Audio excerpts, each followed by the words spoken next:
Continuamos então, dia 151 de leitura bíblica. Hoje nós vamos ler os livros de 2 Samuel, capítulo 17. Vamos ler também João 19, continuar o João 19, versículo 23, continuar o Salmo 119 e o Provérbios 16. Vamos a isso e vamos lá. Estamos chegando quase à metade do desafio da nossa missão. Depois, 2 Samuel 17, versículo 1. Depois que Aitofel disse a Absalão: Deixe-me escolher 12.000 homens e me disporei e perseguirei Davi essa noite. Vou surpreendê-lo enquanto está cansado e desanimado. Farei com que entre em pânico e todo o povo que está com ele fugirá. Então matarei apenas o rei. Trarei todo o povo de volta para você, pois a volta de todos dependem daquele a quem você procura matar. Assim todo o povo estará em paz. Esse parecer agradou a Absalão e todos os anciãos de Israel. Mas Absalão disse: Chamem agora Uzai, o arquita, e ouçamos também o que ele tem a dizer. Quando Uzai chegou, Absalão lhe falou, dizendo: O parecer de Aitofel é este: vamos fazer o que ele falou. Se não, diga você o que devemos fazer. Então Uzai disse a Absalão: Desta vez o conselho de Aitofel não é bom. Uzai continuou: Você conhece o seu pai e os seus homens e sabe que são valentes e estão enfurecidos com a ursa no campo, roubada dos seus filhotes. Como a ursa no campo, roubada dos seus filhotes. Além disso, o seu pai é homem de guerra, não passará a noite com o povo.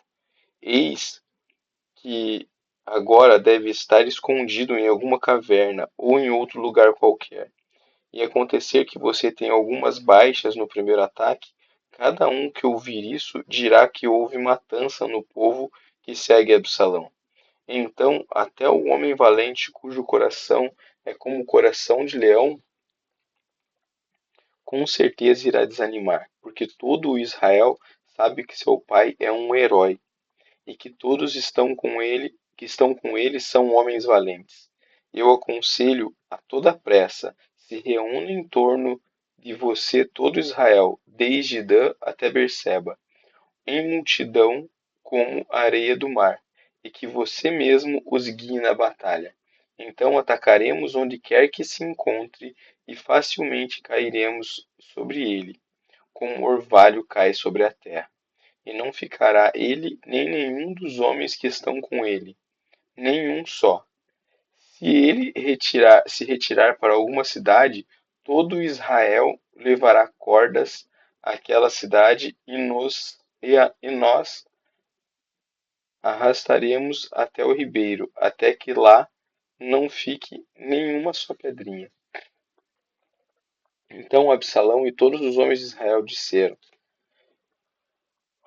O conselho de Uzai, o arquita, é melhor do que o conselho de Aitofel. Acontece que o Senhor havia decidido frustrar o bom conselho de Aitofel para que o mal viesse sobre Absalão.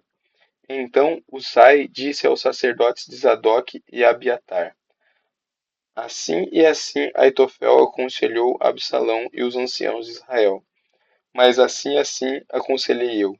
Agora, pois, mandem depressa a seguinte mensagem a Davi: Não passe esta noite nos vales do deserto, mas atravesse logo o rio, para que não seja destruído o rei e todo o povo que com ele está. Jonatas e Aimás estavam em Rogel. Uma criada ia até lá e lhes passava informações, que eles depois transmitiam ao rei Davi. Eles não podiam ser vistos entrar na cidade. Mas um moço os viu e contou a Absalão. Então os dois partiram às pressas e entraram na casa de um homem em Baurim, que tinha um poço no seu pátio, ao qual desceram. A mulher desse homem pegou uma coberta e estendeu sobre a boca do poço, e espalhou grãos e cereais sobre ela. Assim ninguém suspeitou de nada. Enquanto os servos de Absalão chegaram, àquela casa, perguntaram à mulher: Onde estão Aimás e Jonatas? A mulher respondeu: Já passaram no ribeiro.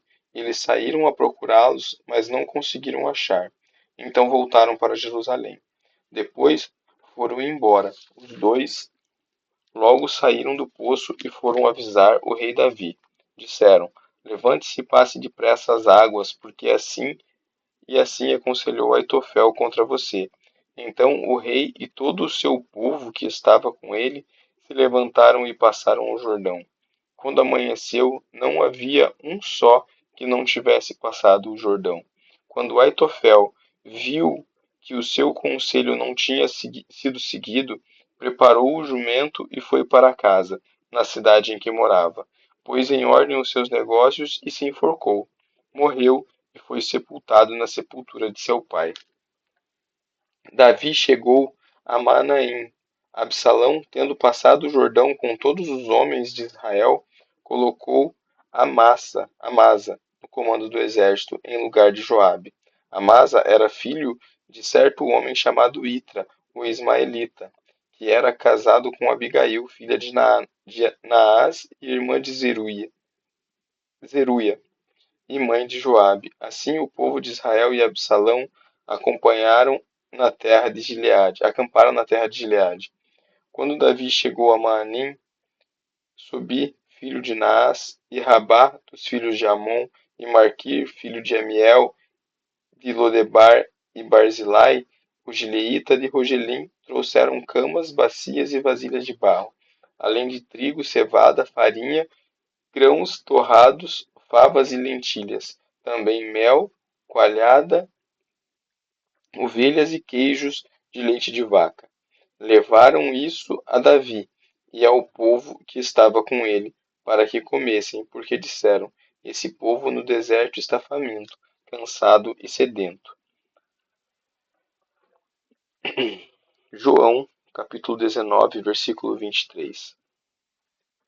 Os soldados, pois, quando crucificaram Jesus, pegaram as roupas dele e dividiram em 4 partes, uma parte para cada soldado, e pegaram também a túnica. A túnica, porém, era sem costura, toda tecida de alto a baixo. Por isso, os soldados disseram uns aos outros: Não rasguemos, mas vamos tirar a sorte para ver quem ficará com ela. Isso aconteceu para que se cumprisse a Escritura, que diz: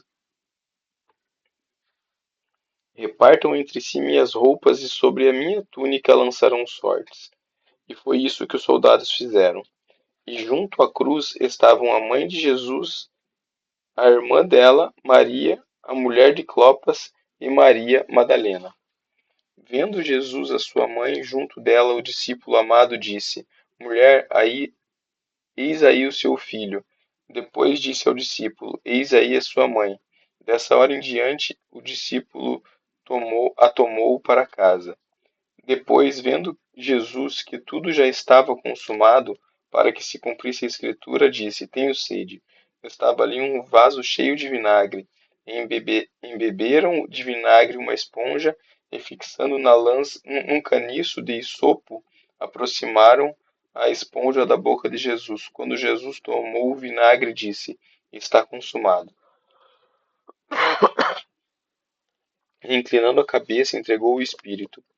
E para que os corpos não ficassem na cruz durante o sábado, visto que era o dia da preparação e era grande dia naquele sábado, os judeus pediram a Pilatos que fossem quebradas as 2 pernas dos crucificados e fossem tirados das cruzes. Os soldados quebraram as pernas dos homens que tinham sido crucificados com Jesus, primeiro de um e depois do outro. Quando, porém, chegaram a Jesus, vendo que estava morto, não lhe quebraram as pernas. Mas um dos soldados lhe abriu um lado com uma lança, e logo saiu sangue e água. Aquele que viu isso dá testemunho, e o testemunho dele é verdadeiro. Ele sabe o que diz, a verdade, para que também vocês creiam. E isso aconteceu para que se cumprisse a Escritura: nenhum dos seus ossos será quebrado. E, outra vez diz a Escritura, olharão para aquele a quem transpassaram. Depois disso, José de Arimateia, que era discípulo de Jesus, ainda que em segredo, porque tinha medo dos judeus, pediu a Pilatos permissão para tirar o corpo de Jesus, e Pilatos deu permissão. Então José de Arimateia foi e retirou o corpo de Jesus.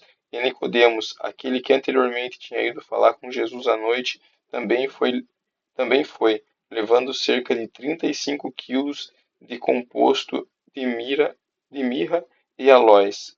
Tomaram, pois, do corpo de Jesus e envolveram em lençóis com óleos aromáticos, como é de costume entre os judeus, na preparação para o sepultamento.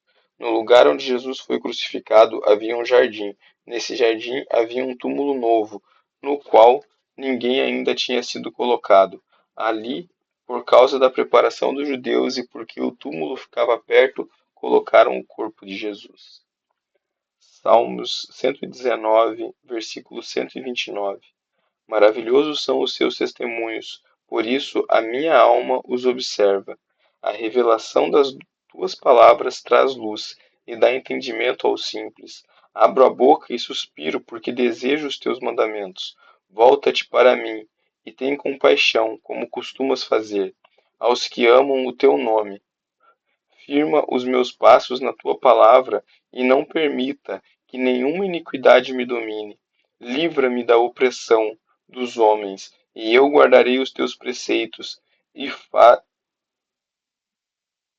faz resplandecer o teu rosto sobre o teu servo, e ensina-me os teus decretos. Meus olhos vertem rios de lágrimas, porque os outros não guardam a tua lei.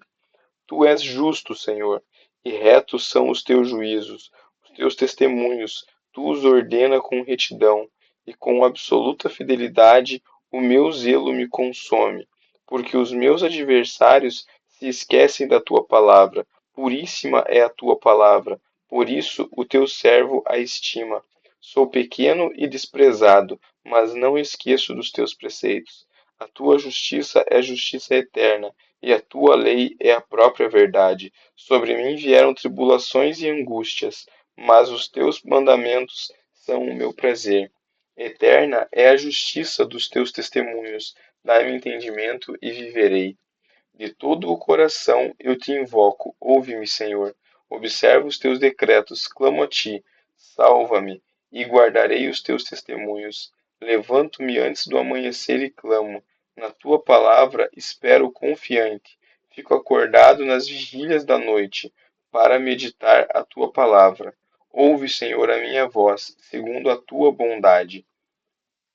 Vivifica-me segundo os teus juízos. Aproxima-se de mim os que segue- seguem a maldade. Eles se afastam da tua lei. Tu estás perto, Senhor, e todos os teus mandamentos são verdade. Quanto aos teus testemunhos, há muito sei que estabeleceste para sempre.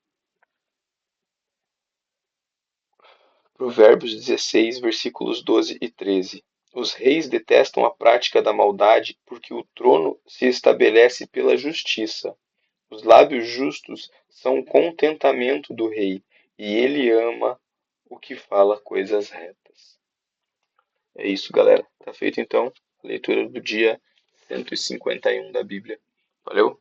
Daqui a pouco eu tô subindo o vídeo pro YouTube. Amanhã tem mais. Deus abençoe.